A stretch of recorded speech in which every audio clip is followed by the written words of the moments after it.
In 1999, the U.S. Centers for Disease Control commemorated the end of the 20th century by publishing a list of the top 10 great public health achievements. They noted that the 20th century saw an increase in life expectancy, 25 years of which can be attributed to advances in public health. Here's their list. 1. Vaccination. 2. Motor vehicle safety. 3. Safer workplaces. 4. Control of infectious diseases. 5. Decline in deaths from coronary heart disease and stroke. 6. Safer and healthier foods. 7. Healthier mothers and babies. 8. Family planning. 9. Fluoridation of drinking water. 10. Recognition of tobacco use as a health hazard.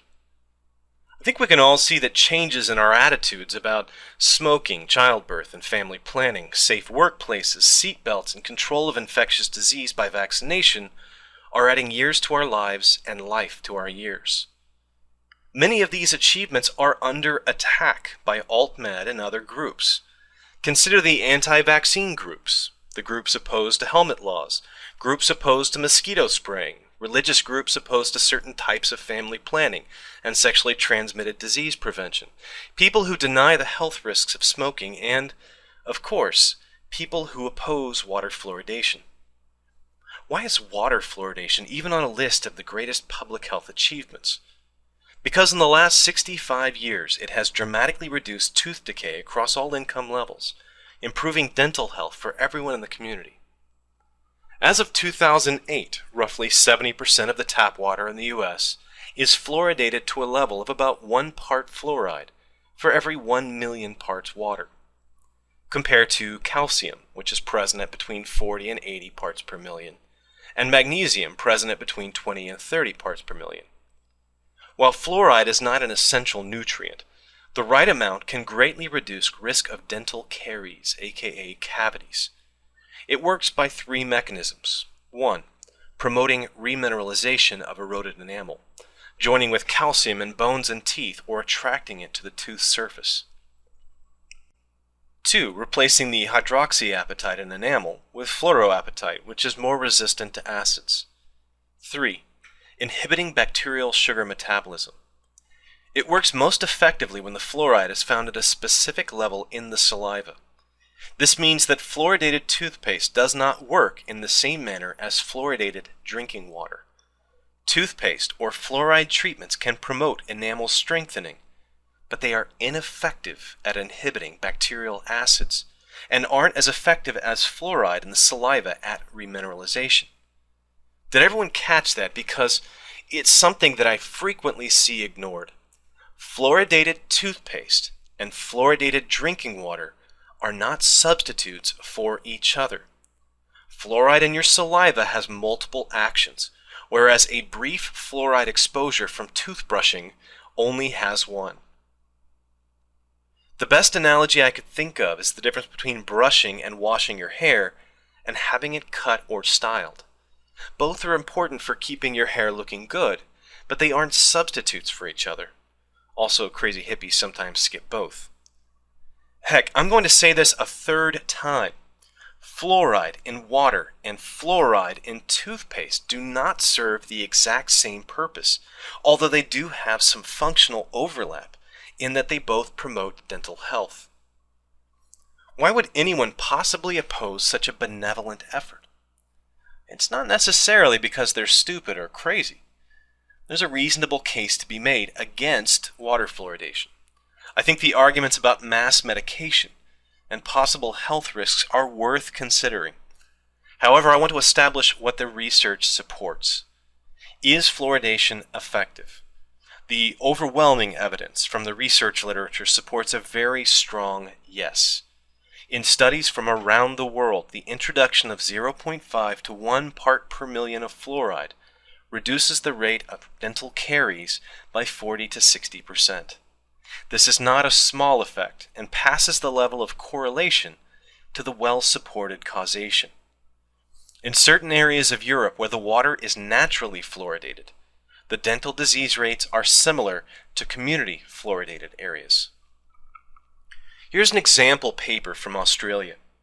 The dental health of over 100,000 Australian children from fluoridated and unfluoridated areas was compared and normalized for age, income, and housing status.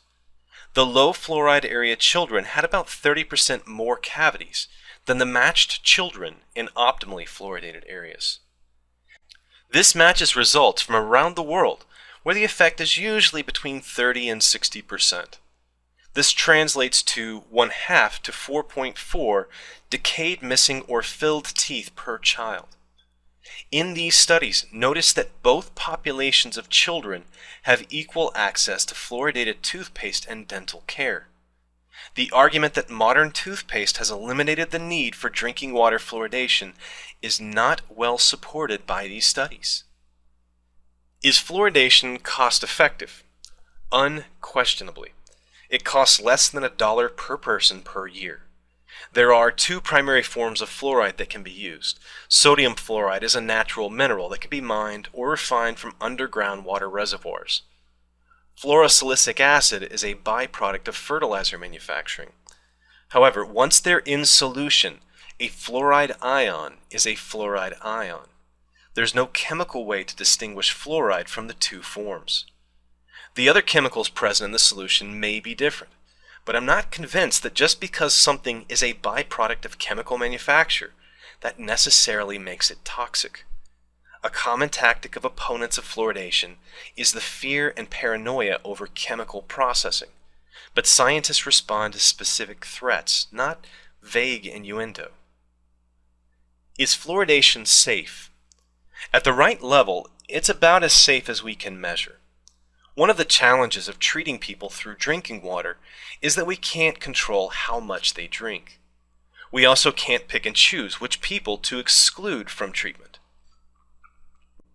Is the fertilizer byproduct more or less toxic? The 50% lethal dose, or LD50, the usual marker for relative toxicity for the two chemicals, shows that it actually takes more of the sodium hexafluorosilicate to kill 50% of a population of rats, making it slightly less toxic.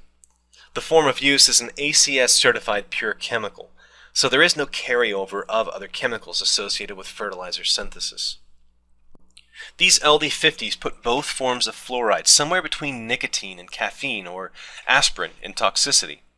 For a typical 150-pound or 70-kilogram person, the lethal dose would be around 3 to 10 grams. How much does a person get with 8 glasses of water? About 2 milligrams. There are other sources of fluoride, but the typical person probably never gets above 1,000th of a lethal dose. Compare that to the relative dose of caffeine, where every cup of coffee contains about 1% of a lethal dose. Toxicity is never an easy thing to measure, especially with repeated exposure. I share some concern about the possible effects of fluoride on bone density over a lifetime. I'd also like to see more studies on the impact of fluoride on heavy metal absorption, if only to quiet the public's concern. However, those studies that have been done don't seem to support any cause for alarm. Is fluoridation good public health policy? Science can certainly inform our policy choices, but it can't dictate the best choice for the public. There are some alternatives. In some places, milk or salt are fluoridated. In the past, some communities used fluoride pills that are taken daily. Compliance tends to be low, people forget the pills, and there's more of a risk of accidental overdose. On the whole, I think drinking water is probably the safest, easiest, and most egalitarian solution. I think it's worth having some public discussion about the issue of mass medication. It's a reasonable argument that a treatment administered through drinking water puts limits on personal choice.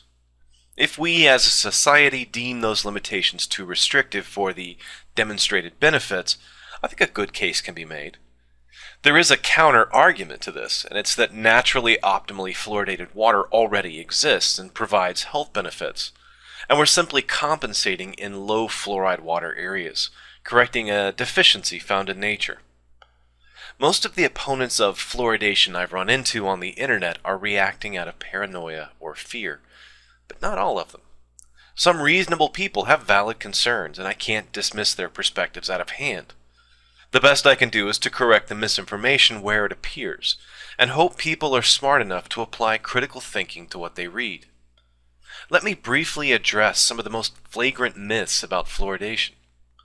Myth 1. Fluoridation was used by the Nazis or Soviets in camps. This is a simple fabrication. A 1996 sociological study attempted to trace the source of this rumor, and found it in a self-printed newsletter at a small conspiracy theory press.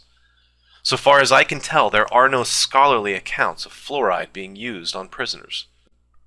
Myth 2. Fluoridation is a deadly substance, the primary ingredient in rat poison, and if a child swallows just a little toothpaste, you have to call poison control.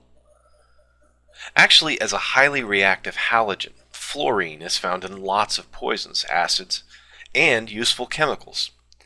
However, fluoride is not by itself a very effective poison. As previously stated, nicotine is more toxic. I could just as easily say the primary ingredient in most poisons is carbon, or oxygen, or hydrogen. So why should you contact poison control if a child swallows adult toothpaste? Well, fluoride can be toxic, but toothpaste also contains scouring agents, bleaches, and detergents, not good for a child's delicate tummy. And a good guide to calling poison control. Overcaution is always better than regret. Myth 3. Fluoride causes arthritis, cancer, allergies, autism, lupus, blindness, madness, or whatever. There are so many myths about fluoride's health effects, often confusing a vague correlation in time with causation. Since water fluoridation was introduced in the 50s and 60s in most areas, any positive trend since then is linked to fluoridation in the minds of some opponents. This is the post hoc ergo propter hoc fallacy. After this, therefore, because of this. In fact, the life expectancy has been increasing steadily since the 50s, and people are much more likely to die of cancer or have diseases of old age than they were in the 30s or 40s. Likewise, certain diseases of childhood have become much more survivable or easy to diagnose, so their recorded rates are much higher. To date, so far as I know, the only conditions associated with optimal fluoridation are the potential for increased bone density problems and increased susceptibility to heavy metal absorption, both of which are somewhat tenuous links, but worth noting. In summary, I support water fluoridation because I think it's positively affected the quality of life for millions of people. You're welcome to disagree, but be prepared to bring cold, hard facts or well-published papers in support of your view. It'll take a very strong case to overturn what many public health professionals call one of the top 10 public health achievements of modern times. Thanks for watching. Every cell of each plant and animal contains genetic information coded onto the DNA molecule.